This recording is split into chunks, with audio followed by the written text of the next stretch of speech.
इसे to the point बेहद महत्वपूर्ण है, ठीक है? आ जाओ।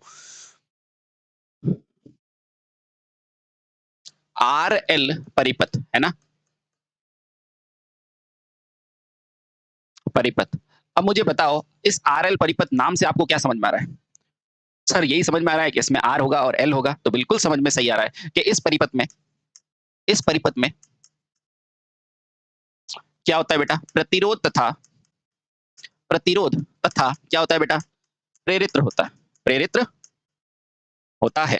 अब इसे क्या समझे कि जब भी ये प्रेरक होगा यानी कि लैग करेगा, कौन लैग करेगा? धारा लैग करेगी। किससे करेगी? वोल्टेज से। 90 नहीं, क्योंकि 90 शुद्ध में करती है। यानी कि इसमें क्या लिखोगे? लैग करेगी धारा से, है ना? लैग करेगी धारा किससे? वोल्टेज से। तो आओ समझते हैं। यानी कि इस परिपथ में धारा क्या रहेगी बेटा? वोल्टता से कुछ डिग्री पीछे रहेगी। इस परिपथ में धारा वोल्टता से वोल्टता से पीछे रहेगी। क्यों? क्योंकि प्रेरक है ना? से कुछ अंश थीटा ले लूं? बिल्कुल, कुछ अंश थीटा पीछे रहेगी, पीछे रहती है। अब पीछे रहेगी तभी तो लैगिंग होगा ना, रहती है। अच्छा सर ये दिखता कैसे? बिल्कुल अभी दिखा देते हैं। तो देखो इसमें क्या होगा? एक आर होगा, ठीक है, एक एल होगा, ठीक है। इसके अंदर मैंने एक सप्लाई जोड़ दी, कोई दिक्कत नहीं। अच्छा सर यहाँ पर भी आपका वीएस है, बिल्कुल इसका मान भी मानक समीकरण है, बिल्कुल। अरे साइन में यही होता है बेटा, वीएम बराबर वीएन साइन ओमेगा टी, ठीक। यहाँ से भी धारा आई जाएगी, बिल्कुल जाएगी। यहाँ पे क्या है बेटा? आर और एल। गौर से देखो बेटा, एक ड्रॉप तो यहाँ पे होगा, ड्रॉप यानी कि विभव का पाथ, यानी कि विभव का घटना। तो बेटा यहाँ पर क्या होगा? Plus minus V R. और एक बेटा ड्रॉप यहाँ पर होगा, इसको क्या बोलोगे? वीएल बोलोगे। बोलो यहाँ तक कोई दिक्कत? ये एल क्या है? इंडक्टर के सापेक्ष ड्रॉप। ये वी आर क्या है बेटा? आर के सापेक्ष ड्रॉप। कोई दिक्कत है क्या यहाँ पे? सोच के देख लो आराम से, कोई दिक्कत हो तो। मुझे नहीं लगता यहाँ पर कोई आपको दिक्कत है। अगर दिक्कत है फिर भी लिख देता हूँ। ये वी क्या है? कुल वोल्टता, ठीक है, बहुत सही। और वी आर क्या है? वी आर क्या है? प्रतिरोध के सापेक्ष वोल्टता, प्रतिरोध सापेक्ष वोल्टता, ठीक है।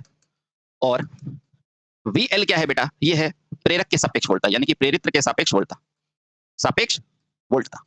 बोलो यहाँ तक कोई दिक्कत है? नहीं सर। अब देखो ये कौन सा नेटवर्क है बेटा? देखो आई करंट इसमें जाएगी और इसमें जाएगी, यानी कि धारा का मान क्या रहेगा? समान रहेगा। धारा का मान क्या रहेगा? समान रहेगा। इससे क्या समझते हैं कि परिपथ में हल करने के लिए या परिपथ को हल करने के लिए बेटा आप रेफरेंस क्या लोगे? रेफरेंस को क्या कहते हैं? रेफरेंस क्या मानेंगे? रेफरेंस आप क्या लोगे? रेफरेंस आप क्या लेना बेटा? धारा लेंगे।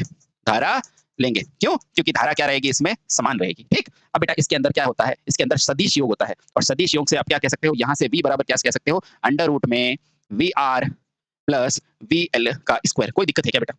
कोई दिक्कत नहीं। ये कैसे लिखा मैंने? सदिश योग से। बेटा इसी के साथ मैं ये भी याद रखूंगा कि इसके लिए z बराबर क्या आता है? अंडर रूट में R square plus XL square. बेटा ये भी कोई दिक्कत है क्या? कोई दिक्कत नहीं, है ना? आराम से। अब देखना बेटा, इसी के साथ मैं अगर पावर फैक्टर लिखना चाहूंगा cos थीटा, तो वो बेटा क्या हो जाएगा? आराम से देखो क्या होता है? r बटे में z। क्या होता है बेटा? r बटे में z। तो बेटा आराम से देखना, r की जगह लिखा मैंने r और z ये रहा, तो z लिख दिया, ठीक है। आराम से देखना, कोई दिक्कत नहीं। r को लिखा r और z की जगह बेटा ये लिख दिया, क्योंकि z है ना, अंडर रूट में R square plus XL square. बेटा कोई दिक्कत नहीं। ये दिख रहा है? ये दिख रहा है नीचे? ठीक है, ये देख लो बेटा आराम से, ठीक। बस यही तो है और कुछ नहीं है। तो देखो बेटा एक फेजर आरेख बनाएंगे अपन। अपना सर्किट कैसा है? अपना सर्किट देखो ऐसा है, ये है आर और ये क्या है? ये क्या है? वी आर, आर के सापेक्ष, और ये क्या है? एल, यानी कि वी एल, है ना। और यहाँ पर क्या दिया बेटा मेरे को? वी, है ना। अब देखो बेटा यहाँ से जो मैं करंट जा रही है ना, ये वीएस है मान लो। यहाँ से करंट जा रही है आई, वही करंट यहाँ भी जाएगी आई, तो मैंने धारा को क्या मान लिया? रेफरेंस। तो यहाँ से क्या बनता है बेटा? एक फेजर आरेख। अभी बनाना सिखाता हूँ बेटा, फेजर आरेख। ये अगर बनाना सीख गए तो बेटा आपको एसी का सॉल्व करना बहुत आसान हो जाएगा। अब सबसे पहला क्वेश्चन, सर आपने रेफरेंस धारा क्यों मानी है? क्योंकि देखो धारा दोनों में समान है ना। तो मैंने क्या एक धारा मान ली, ये है धारा मेरी आई। बोलो कोई भी दिक्कत है? और रेफरेंस यानी कि 0 डिग्री, ठीक। अब देखना बेटा आराम से देखो मुझे पता है प्रतिरोध जब भी होता है ना बेटा, प्रतिरोध में जहां मेरी धारा होती है वहीं मेरी वोल्टता होती है, ठीक है। और यहाँ एक क्या है बेटा? इंडक्टर। इंडक्टर में क्या होता है बेटा? लैग करती है। कौन लैग करती है? धारा लैग करती है। किससे करती है? वोल्टेज से। कितनी करती है? 90, ठीक है बेटा। कोई दिक्कत है? कोई दिक्कत नहीं। यानी कि यहाँ अगर मेरी वोल्टेज होगी तो बेटा धारा क्या होगी? पीछे होगी। ये चीज समझ में आ रही है आपको? बिल्कुल, ठीक है। अब देखो बेटा इसको मैं ऐसे भी बनाऊं तो कोई दिक्कत है क्या? यहाँ मेरी धारा है तो पीछे है, तो मैं वोल्टेज यहाँ बना देता हूँ। कोई दिक्कत है? कोई दिक्कत नहीं। तो बस ये अगर आपको आ गया तो बेटा फिर कुछ बचा ही नहीं है। देखो इधर आओ, ये मेरी क्या है? धारा। और ये दोनों में कांस्टेंट है, दोनों में कांस्टेंट है। तो मुझे बताओ प्रतिरोध के लिए जहां धारा, जहां जहां तू, वहां वहां मैं, तो बेटा वी आ जाएगा यहाँ पर। बोलो कोई दिक्कत? कोई दिक्कत नहीं। इंडक्टर में वोल्टेज आगे होती है, धारा पीछे होती है ना, इसका मतलब वोल्टेज आगे। कितनी आगे बेटा? 90 आगे, है ना। तो बस ये रही मेरी आई। इसको देखो बेटा आई के रेफरेंस में, तो यहाँ से मेरा वीएल क्या आ जाएगा? ऐसा आया, वीएल आया ऐसा, है ना। और जब भी इसका बेटा कुछ लेते हो ना आप, तो देखो ये नेट आएगा यहाँ पर, है ना। और ये जो मान होगा आपका सप्लाई वोल्टेज वी हो जाएगा, ये सप्लाई वोल्टेज वी हो जाएगा। बस इतनी सी बात है। और फिर आपकी आंसर से सीधी-सीधी मुलाकात है, ठीक है? और यहाँ से बेटा क्या आ जाएगा अंडर रूट में VR² प्लस VL², यही मान है, ठीक है? समझ गए? समझ गए? तो यहाँ से बेटा ये फेजर आरेख खींचना आ गया आपको, ठीक है? आराम से। और यहाँ से मैं क्या कह सकता हूँ? यहाँ से मैं क्या कह सकता हूँ? परिपथ की कुल पावर क्या होगी? वास्तविक पावर। तो बेटा यहाँ से वास्तविक पावर का फॉर्मूला क्या हो जाएगा? वास्तविक शक्ति, ठीक है बेटा? वो कितनी हो जाएगी बेटा? वो होती है P, और P बराबर क्या होता है? आप सभी को पता है V into I into cos theta. बेटा ये थीटा क्या है? ये इनके मध्य का अंतर है, यानी कि एंगल है ना? तो बस ये होगी बेटा, आप जब भी आप V होगा, I होगा, इसमें cos थीटा लगा देना, तो आपके पास शक्ति की खपत आ जाएगी। किसमें आएगी बेटा? किलो वाट में आएगी। किसमें आएगी बेटा? किलो वाट में। ठीक है? अब बेटा इसमें आपको प्रतिक्रिया शक्ति पूछेगा कि मान लीजिए प्रतिक्रिया शक्ति कितनी है या प्रतिघाती शक्ति कितनी है? तो बेटा उसको कैसे निकालते हैं अपन? उसको निकालते हैं Q, और बेटा वो वही फार्मूला है, साइन की जगह cos की जगह क्या रख दो? साइन रख दो, ये लो। तो बेटा ये किस में आ सकती है? केवीए में आ जाएगी, है ना? ठीक है? केवीएआर में। इसकी जगह बेटा वाट लिखो ताकि कभी कंफ्यूजन नहीं। ये वाट हो गया, और ये किस में आ जाएगा? वोल्ट एम्पीयर रिएक्टिव में। वोल्ट एम्पीयर रिएक्टिव, ठीक है? VAR, और ये क्या है? W। समझ गए? ठीक है। और बेटा इसी से अपनी कुल आभासी शक्ति क्या निकल जाएगी? यहाँ से आपकी कुल आभासी शक्ति जो हो गई साथियों, आभासी शक्ति। आभासी शक्ति क्या होती है? S, यानी कि एपरेंट पावर। बेटा S बराबर कैसे निकालोगे? P प्लस माइनस JQ से, ठीक है? और ये किस में आएगा आपका? KVA, यानी कि वोल्ट एम्पीयर में, ठीक है? वोल्ट एम्पीयर में। बस अब वैल्यू रखो और आंसर निकाल दो, है ना? बहुत आसान होता है, ठीक है? और बाकी हमारे खूब सारे एमसीक्यू कराए हुए हैं, उससे आप निकाल सकते हो, ठीक है? अगला महत्वपूर्ण है बेटा, वो है आरसी सर्किट। कौन सा है? आरसी श्रेणी सर्किट। आ जाओ बेटा, आरसी श्रेणी सर्किट। ये क्या था? आरएल, और आगे श्रेणी भी लगा दो बेटा। ये क्या था? आरएल श्रेणी सर्किट। श्रेणी सर्किट, है ना? अब क्या पढ़ेंगे अपन? आरसी श्रेणी सर्किट। ये लो दूसरा, आरसी श्रेणी सर्किट। आराम से इसी में भी धारा समान रहेगी, ध्यान रखना। आरसी श्रेणी परिपथ, ठीक है? अब बताओ क्या कहेंगे? आरसी श्रेणी सर्किट की परिभाषा क्या होगी? जल्दी से बताओ। ऐसा परिपथ जिसमें क्या हो? प्रतिरोध और संधारित्र किसमें हो? श्रेणी में हो। खत्म। तो लिखो ऐसा परिपथ जिसमें जिसमें प्रतिरोध जिसमें प्रतिरोध तथा संधारित्र, प्रतिरोध तथा संधारित्र बेटा कैसे क्रम में हो? श्रेणी क्रम में हो। श्रेणी क्रम में हो, ठीक है? अच्छा, तो मुझे बताओ इसकी प्रकृति कैसी होगी? तो इसकी प्रकृति कैसी होगी? लीडिंग। क्यों? क्योंकि कैपेसिटर क्या है? लीडिंग। तो बेटा इस परिपथ में परिपथ की धारा बेटा कैसे नेचर की होगी? वोल्टता से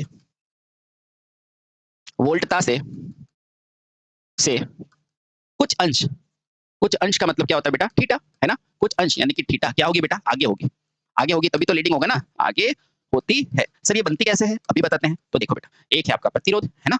और एक आपका क्या है? संधारित्र। और इनको कैसे लगाया है मैंने? श्रेणी में लगाया है ना? तो बस ये आपका क्या है? V, और इस V का मान कितना होता है? Vm sin omega t। क्या सर ये भी मानक है? बिल्कुल मानक है। ये क्या है? I, ठीक है? ये क्या है? R, ये क्या है? C, ठीक है? यहाँ पे वोल्टेज कितना आएगा? VR, और यहाँ वोल्टेज कितना आएगा साथियों? VC, ठीक है? समझ गए? यही धारा I यहाँ जाएगी। समझ गए? अब देखना बेटा, इसके अंदर क्या ध्यान में रखना है? इसके अंदर ये ध्यान में रखना है आपको कि इसके अंदर V का मान निकालना है आपको, तुल्य V। तो बेटा वही फॉर्मूला है, वहां पे VL था और यहाँ क्या आ जाएगा? यहाँ VL था, यहाँ VC आ जाएगा। यहाँ क्या आ जाएगा? VC, ठीक है? Z निकालना है यानी कि प्रतिबाधा, तो बेटा वही फॉर्मूला, यहाँ R² था, वहाँ XL था, यहाँ XC का स्क्वायर। कोई भी डाउट है? कोई डाउट नहीं है, ठीक है बेटा? इस परिपथ की धारा निकालनी है तो वो भी निकाल लेंगे। I बराबर बेटा क्या होता है? V बटे में Z, है ना? यहाँ लिखा है कि मैंने I बराबर, यहाँ नहीं लिखा तो लिख दो, कोई दिक्कत नहीं। I बराबर यहाँ पर भी बेटा वही हो जाएगा, V बटे में Z, है ना?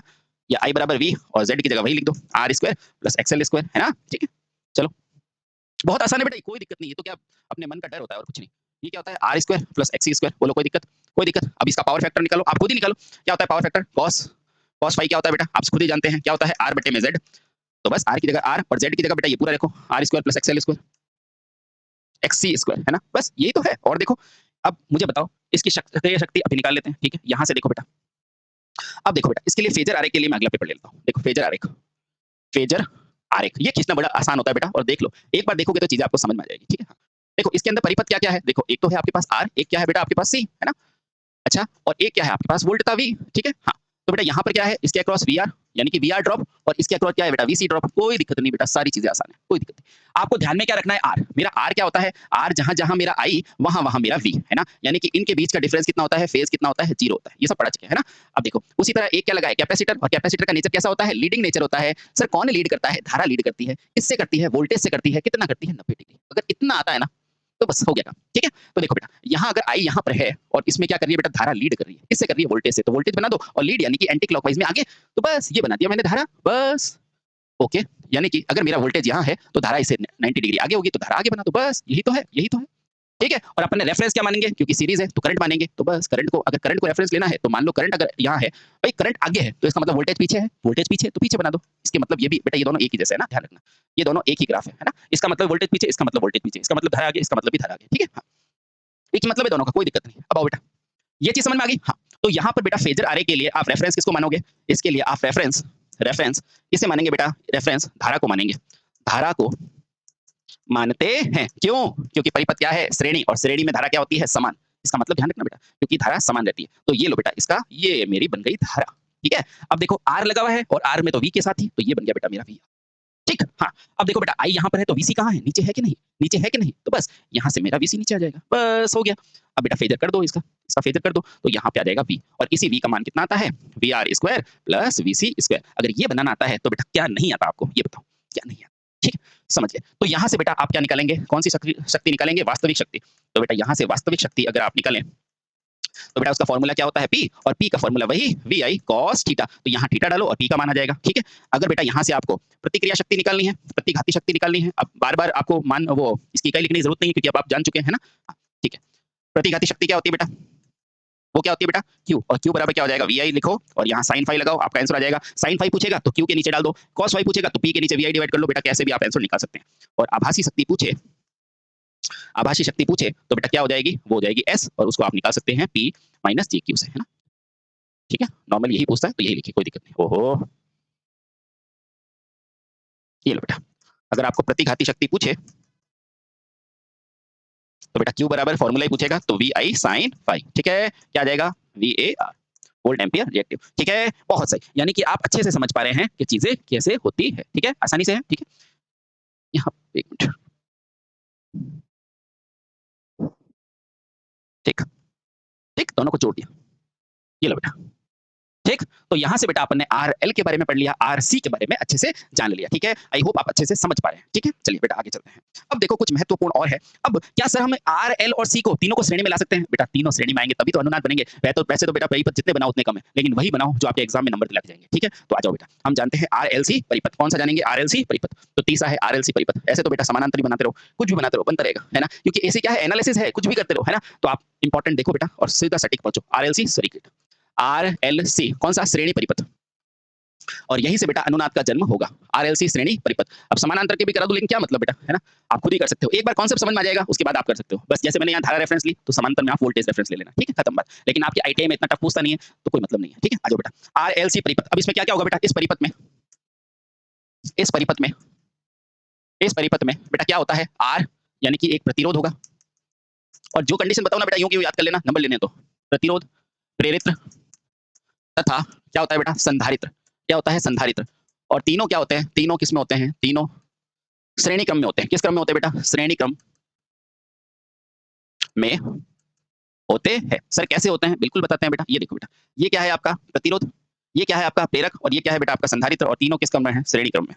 ठीक है, अच्छा, अब सर इसका मान भी वीएम साइन ओमेगा टी होता है क्या, बिल्कुल होता है बेटा, है ना। यहाँ पर क्या है, आई है क्या, बिल्कुल आई है। यहाँ आर है क्या सर, यहाँ एल है क्या, यहाँ सी है क्या, बिल्कुल। अब देखो ये क्या वीआर देगा, बिल्कुल सर वीआर देगा। ये वीएल ड्रॉप देगा, वीएल देगा, और ये वीसी ड्रॉप देगा, बिल्कुल वीसी ड्रॉप देगा। अब सर इसके अंदर क्वेश्चन क्या क्या पूछा जाता है, सबसे पहले तो बेटा आपको पूछा जाता है इसके लिए जेड का मान कितना होता है। तो बेटा इसके लिए सीधा लिखा दूं, वी आर स्क्वायर, ओहो, R square plus XL minus XC का स्क्वायर। मैंने यहाँ क्या माना है बेटा कि मेरा एक्सएल ज्यादा है ना, आप एक्सी ज्यादा हो तो उसको चेंज कर सकते हो। यहाँ पर क्या माना है मैंने, एक्सएल ज्यादा है। ठीक है, अब एक्सी ज्यादा है तो पलट देना, कोई फर्क नहीं पड़ता, क्योंकि स्क्वायर माइनस का वही होता है, प्लस ही आ जाएगा। ठीक है, मैंने ये माना है। ठीक है, ठीक, तो ये पहला आ गया बेटा, जेड कैसे निकालते हैं। ठीक है, अब जेड निकल गया, क्या यहाँ से धारा निकाल सकते हो आप, बिल्कुल। वोल्टता निकालो पहले, वोल्टता क्या होगी बेटा, वोल्टता होगी, देखो ये आर है तो यहाँ पे क्या हो जाएगा, वी आर का स्क्वायर, और यहाँ क्या हो जाएगा, वी एल का स्क्वायर माइनस वी सी का स्क्वायर। बोलो, we L minus V C का स्क्वायर। ठीक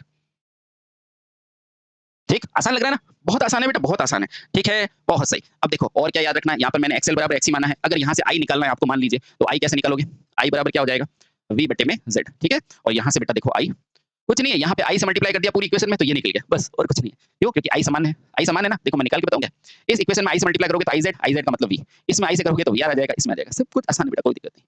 यहाँ से आई बराबर वी, तो आई का मान कितना हो गया, वी कितना है, ये है मेरे पास, V R square plus V L minus V C का स्क्वायर, है ना। और बस यहाँ से भी ये क्या है, आई जेड बराबर क्या है, R square plus XL minus XC का स्क्वायर। ठीक, समझ गए? बहुत सही। अब यहाँ से एक पावर फैक्टर पूछता है, वो निकाल लेते हैं। लो बेटा, यहाँ से पावर फैक्टर cos फाइ पूछेगा, तो फॉर्मूला वही रहेगा बेटा, यहाँ कोई ऐसा नहीं है कि चेंज हो जाएगा, r बटे में z ही रहेगा। अब r तो मेरा r ही है और z की जगह पूरा आ जाएगा r square plus xl minus xc का स्क्वायर। बस ये लो, आपने खुद ने लिखा है। ठीक है, समझ गए? अब यहाँ से आपको शक्ति पूछेगा, क्या से शक्ति पूछेगा, तो शक्ति वास्तविक शक्ति पूछता है, तो बेटा वास्तविक शक्ति कितनी होगी? वास्तविक शक्ति क्या होगी? अनुनाद कराएंगे, डोंट वरी। तो वास्तविक शक्ति क्या होता है? P बराबर क्या होता है बेटा? P बराबर क्या हो जाएगा? VI इंटू cos फाइ, है ना? जो भी आपका होगा वॉट में आएगा। ठीक, तो इस तरह से बेटा ये श्रेणी के लिए था। ठीक है, अब फेजर आरेख बनाएं इसके लिए, है? चलो बना देते हैं। ठीक है, वैसे तो जरूरत नहीं है बेटा, लेकिन फिर फेजर आप सोचोगे, चलिए कोई बात नहीं, फेजर बना देते हैं। लो फेजर, फेजर आरेख। मुझे बताओ इसके अंदर आप रेफरेंस क्या लेंगे? देखो मुझे बताओ, इसके अंदर धारा इसमें भी आ गई, इसमें भी आ गई, इसमें भी आई गई, तो सब में आई गई धारा, है ना? तो ये नेटवर्क क्या है? श्रेणी है। तो बेटा इसमें क्या रेफरेंस लेंगे? इसमें धारा को क्या मानेंगे? रेफरेंस। धारा क्या लेंगे बेटा? रेफरेंस। बोलो कोई दिक्कत? बहुत आसान है बेटा, बहुत आसान है। देखो, तो मैंने ले लिया धारा को रेफरेंस, ये लो, ये धारा को ले लिया मैंने रेफरेंस। ठीक, समझ रहे हो? ठीक है, बहुत आसान है। देखो, ये धारा मैंने रेफरेंस ले ली। ठीक, अब मुझे बताओ इसमें क्या क्या है? एक तो है मेरा R, एक क्या है मेरा L, और एक क्या है मेरा C। बेटा इसमें क्या करता है? इसमें धारा क्या करती है? धारा धारा लैग करती है ना? और इसमें धारा क्या करती है? लीड करती है, आपको पता है?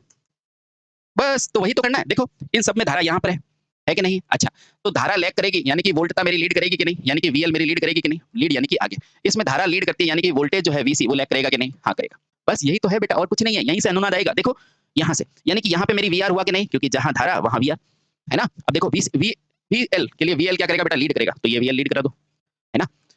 अब यहाँ नीचे लैग है तो VC को नीचे भेज दो। बस अब आपको कहेगा VL ज्यादा है या VC, तो उस हिसाब से देखो, माना मेरा VL ज्यादा है और VC मेरा कम है। मान लो VC कम है, यहाँ पर मैंने क्या माना है? माना कि मेरा VL ज्यादा है और VC कम है। तो देखो बेटा, ये अगर 5 है, ये 10 है, तो इसका आधा रह जाएगा यहाँ पर। तो यहाँ से मेरा नेट क्या आ जाएगा बेटा? ये रहा VL माइनस VC, है ना? वो फॉर्मूला है ना, ये रहा VL माइनस VC। वो कहाँ है? वो यहाँ है। ठीक है, बस अब इन दोनों का एवरेज ले लो, बस खत्म। तो यही तो हुआ मेरा V बराबर क्या हो जाएगा बेटा? VR square plus VL minus VC का स्क्वायर।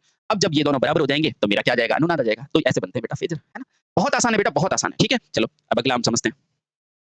ठीक है, यानी कि VL ने VC का इफेक्ट खत्म कर दिया और मेरे पास नेट इतना सा रह गया VL माइनस VC। VL में से VC घटाया तो ये आ गया और ये मेरा नेट फेजर बन गया। ठीक है, अब बेटा इसी तरह हम पढ़ते हैं समानांतर में RLC, है ना? और फिर उसकी कंडीशन पढ़ेंगे अनुनाद की और फिर खत्म करेंगे। ठीक है, आओ बेटा, समानांतर RLC परिपथ। दूसरा,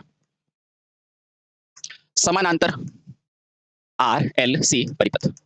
अब बताओ, समांतर है तो वोल्टा को रेफरेंस मान लेना, बस खत्म बात, है ना? समानांतर RLC परिपथ। अब इससे क्या समझते हो? इससे समझते हैं सर, इस परिपथ में कौन कौन होंगे बेटा? R होगा, L होगा और C होगा, और तीनों किस क्रम में होंगे? समानांतर। तीनों किस में होंगे?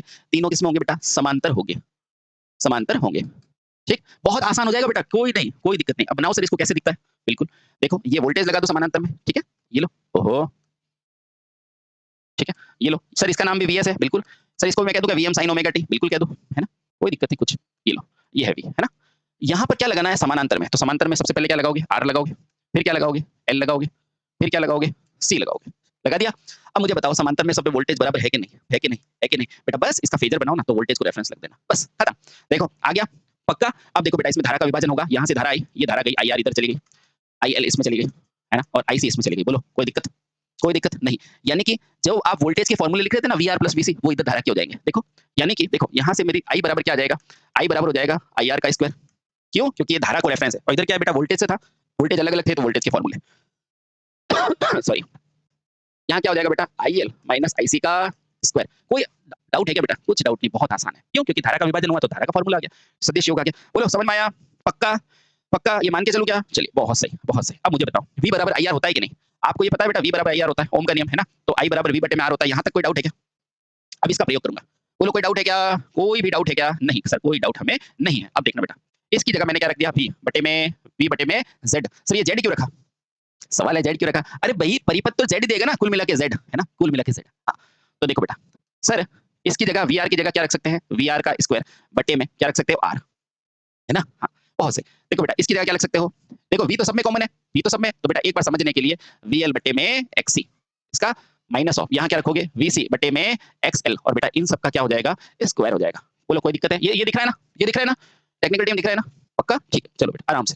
अब देखो वोल्टेज, देखो इसमें बराबर है, यानी कि V बराबर क्या है? VR बराबर क्या है? VC बराबर क्या है? VL। बोलो समझ में आया?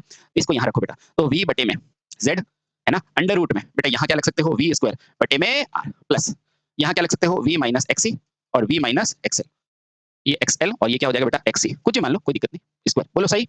इन सब में से मैंने V को कॉमन ले लिया है ना, तो देखो यहाँ से V को कॉमन लिया तो V बटे में Z बराबर ये क्या हो गया बेटा स्क्वायर है तो 12 के V आएगा, बहुत सही। और यहाँ क्या बच जाएगा 1/r square 1/XL minus 1/XC का स्क्वायर, देखा बस इस V से V कट गया। और यहाँ से बेटा एक समीकरण आपको साफ साफ दिख रहा है 1/Z का मान दिख रहा है आपको बेटा, यहाँ से आपको एक समीकरण दिख रहा है कि 1/Z बराबर क्या होता है 1/r square plus 1/XL minus 1/XC का स्क्वायर। बेटा ये 1/XZ जो होता है ना, ये 1/Z इसी को क्या बोला जाता है बेटा 1/Z को ही बोला जाता है एडमिटेंस। ये क्या आता है बेटा इम्पीडेंस यानी कि प्रतिबाधा, यहाँ क्या आता है बेटा प्रतिबाधा, ठीक है। और ये क्या होता है प्रतिघात होता है, Z देख लेना बेटा एडमिटेंस, थोड़ा सा हिंदी में यहाँ थोड़ा दिक्कत हो जाएगी सॉरी, ठीक है। हाँ तो बेटा इसको लिखते हैं Y, इसको लिखते हैं Y बराबर बेटा ये क्या हो जाएगा ये G plus minus J into B. बेटा यहाँ से पता चलता है कि जो प्रतिरोध का उल्टा क्या होता है चालकता और इसका क्या होता है ससेप्टेंस। बेटा इस B को क्या बोला जाता है ससेप्टेंस, ठीक है। और G को क्या बोला जाता है चालकता, है ना, ठीक। हाँ बहुत सही। और ये क्या है बेटा एडमिटेंस,